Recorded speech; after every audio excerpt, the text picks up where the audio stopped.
Hello. Hello. We're a little bit early today, but that's because David got home from work a little bit early. So I thought if he's home, then him and Miles can go for a little walk outside and I can do the video because today's video is going to be quite short. And that's because all we're going to do is the stem of these two little guys right here. So 1 and 2. And for that, we're going to use a stitch that I probably wouldn't normally use for a stem necessarily. But it gives us an opportunity to learn another stitch. So we're going to have to go with the flow here. Hi, George. So let's get started. We're going to use the chain stitch and we're going to use 3 strands. I'm just putting my hair up because half of it has fallen down. It's doing that thing where it like tickles the back of your neck. Do you know what I mean? Happy Friday. That's right. It is Friday. Okay. So hair's up. We're ready to go. I'm going to do 3 strands. So let's separate this. And I'm going to use this really kind of light, like a lighter color green, like a sage green. And goodness. I have a water and I left it in the other room. Okay, so take that and keep it.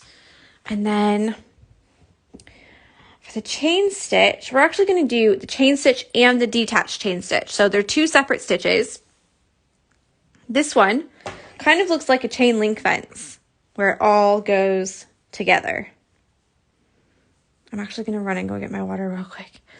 I can feel it in the back of my throat. Do you know what I mean? So what you need to do is get 3 strands on your needle, okay? And we're going to start at this end here and work all the way down to the other end. So I'm going to show you the chain stitch and the reverse chain stitch. And then you can decide which one that you like the best because some people really prefer one over the other. So let me just go grab my water.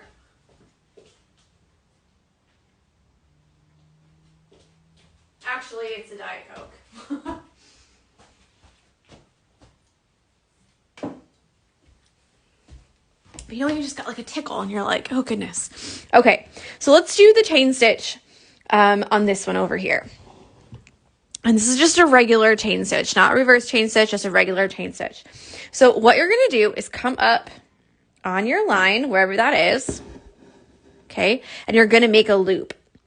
So go right back down. You can go right next to where you've just come up, or you can go down the same hole that you just came up. It doesn't really matter. If you go down the same hole, don't take your knot like I did, because I just did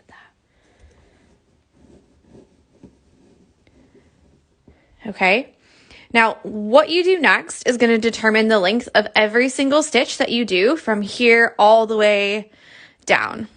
Okay, so if you make them really, really tiny like this, then you have to make all of them the same length. If you make them really, really big like this, then you have to make all of them the same length. Okay, so I'm going to go for like that. Can you tell? Not real long, but not real short either. And that way you'll be able to see the stitches a little bit better. So what you're going to do is put your needle up in the loop that you just made, in the hole, okay, and pull that through. Now this right here is where people get a little bit confused because they're like, well, what do I do now? I've like made one. What you do now is you put your needle right back, like imagine that you're starting the stitch from the beginning. So we've just gone up and you're going to put your needle right back down inside the loop. Let me get a little bit closer. Yeah, inside the loop. Again, right next to same hole. I tend to get mine like towards the tip of the curve. So towards the very tip of the loop like that. Okay. Make your loop again. Okay.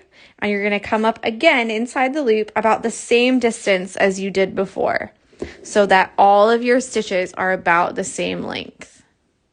All right. And then back in the same hole. Same length. It's like you just continue. It's like a chain link fence. They're all connected. You want them all to be about the same length. And they just continue like this until the very, very tip. And at the very tip, we'll end it with a little stitch on the other side of your loop. So here we go. Yeah, we keep going all the way to the bottom.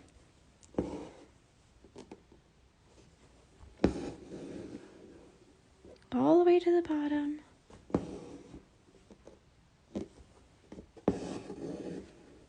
And we'll learn the detached chain stitch as well.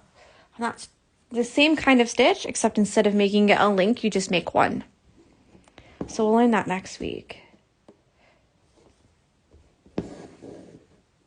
Come on. There we go. Back inside that loop. And then to end it, let me just put it up through the loop and then I'll move it up a little bit. I'm using 3.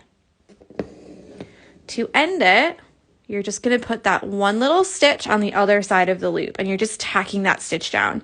So we don't want it to be really long, like way down here, or you're going to have a chain stitch with one really long stitch at the end. You just want it to be on the other side of that loop. So like a tiny little stitch. And that's going to keep that down like that. Okay? So let's do a knot on the back and we'll move over to the other side and I'll show you how to do the reverse chain stitch. Now the reverse chain stitch is pretty much the same. You get the same looking stitch. You just work it in a different way. And some people love doing it this way where you make the loops and you put your needle down through the loop each time. The other way, what you're going to do is slide your needle under each one that you make and go down that way. So I'm going to show you that too, just because some people really like to do it that way. And they don't like to kind of faff about with the loops. Okay, so over here. And for this one, because I want them to look the same, meaning, you see how they kind of make like teardrops? Let me do the knots on the end real quick. If you look really closely, it almost looks like the teardrops are linked. So they're kind of this teardrop shape. And they're all kind of linked together if you just look at one of them. Yeah, a little bit pointy at the top, round at the bottom, like a teardrop. I want them to have the same look. Yeah, so they have the point at the top and the drop at the bottom, the curve at the bottom. So I'm going to start at the bottom of the other one and work my way to the top. So bottom down here and work my way up. I'm late, but so excited I made it for one. Yes. Yes. And when was it? Wednesday's video? When I had to do the 3 separate ones. I've put them all together in one video. So that can be uploaded now too, and they can be all in the same order. So when they're uploaded, they can be the prep video and then day 1, day 2, day 3, day 4, day 5, and they'll all be in the same order together. So that's exciting. I don't have to upload 3 separate ones. Okay. So I like to start with the same kind of way. Some people like to start with just a little tacking stitch here. Okay. But I like to do the whole thing, this whole stitch, which is a detached chain stitch. But some people like to just start with that little tiny stitch. I find this way a little bit easier because I don't like putting my needle through that little tiny stitch. So you're going to come up a little bit on your stem. So obviously we would end it here because that's the stem. That's where the stem ends. Yeah.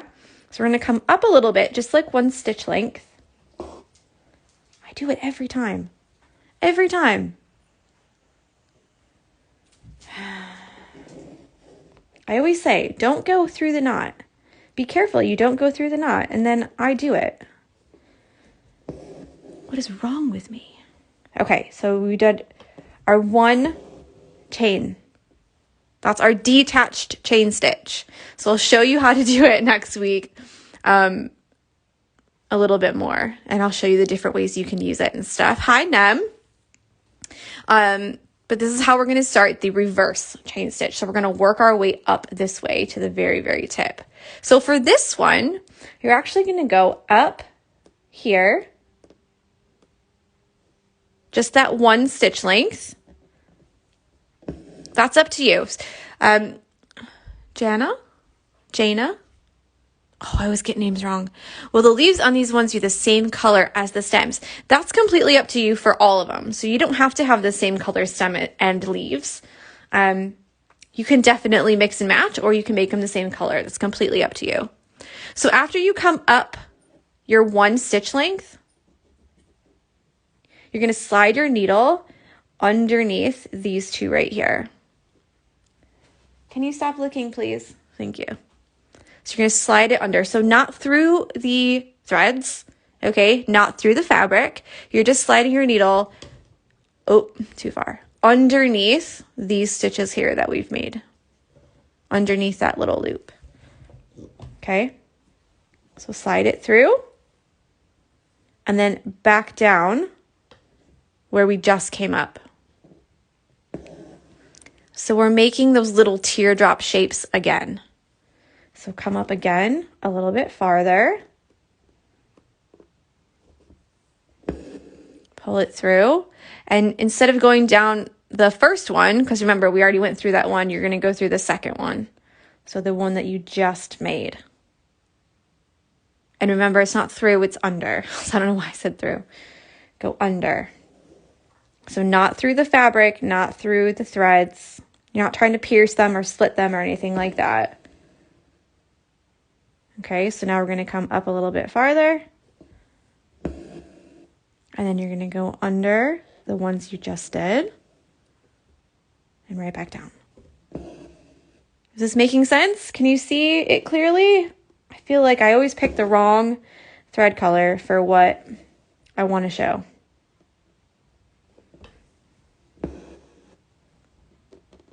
So we just continue like this. So this one is the reverse chain stitch. And you notice that I started at the very tip and I worked my way all the way to the top.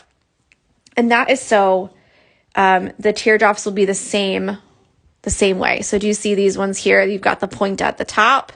These ones here also have the point at the top. If I start at the very top here with this stitch up here, then all of my teardrops will be the other way. Yeah, does it make sense? So that's why we have to kind of think a little bit when we do the chain and reverse chain, because it will look differently. They will point different ways. Okay. New stitch for me. Oh, how exciting. Yay, I love learning new stitches. It's so fun. So that's all we're doing today. And then after this, all of the stems will be done except for these fern-looking things, these kind of twiggy looking things like this. Yeah, all your stems should be done after today. So we've got stem stitch, back stitch / whipped back stitch, and we've got our chain stitch stems. Now, obviously, if you don't like the way that this looks, then just don't use it. Do you know what I mean? You can always use the chain stitch for something else. It's great as a little outline if you really wanted to, if you wanted a chunky outline and not a really thin one. Just to give a little bit of texture to things. You can also fill in things with a chain stitch. I forget what the artist's name is, but they only use a chain stitch and they fill in their whole thing using chain stitch. That's it. So it's definitely a great one to learn just because, there we go. Just because you can use it for a lot of things. And I feel like once you know the stitch, then it's easier to kind of decide, oh, I really want to use this stitch for this area, or I really want to use that stitch, or, oh, I cannot stand using that stitch for those kinds of things, but I will use it for this kind of thing. So hopefully that makes sense. Hopefully you get what I mean. So I always like to give it a go. Just try. Just try. Try it. You'll like it. Well, you might like it. I'm just going to take this all the way up here. I used reverse chain stitch on my pumpkin in the changing seasons in 4 different colors as a fill-in. Yes, you did, Nam. It looked amazing.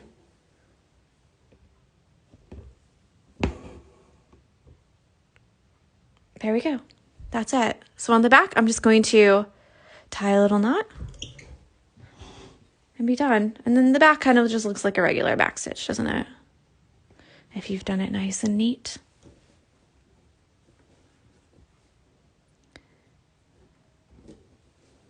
There we go. So this week, we've learned, just realized I'm on the wrong account. I think I know almost all your accounts now. So this week we've learned the woven wagon wheel roses. We've learned satin stitch, back stitch, whipped back stitch, stem stitch, and chain stitch. So we've learned 6 different stitches this week. You have the whole weekend off, so Saturday and Sunday there will be no videos.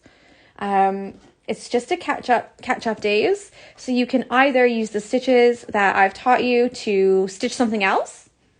Yeah, you can make a little cute little collection of woven wagon wheels and maybe some little stems coming out from it or something. Or you can just relax, spend some time with your family. That's always fun. Always a fun idea. So yeah, I'll get all of these videos on YouTube as well. And that way, if you need to look at them a little bit bigger, like on your television or something, I know some people have said that they like to watch them on their TV. Or if you just want to be able to fast forward and rewind easier, then I totally get that too. I'm not sure why some people on IGTV have the little bar at the bottom and some people don't. Yeah, weird. It's a weird thing. I have a feeling that they're trying to phase out IGTV and not use it and only have reels. But that's just my feeling. I'm not actually sure if that's true or not.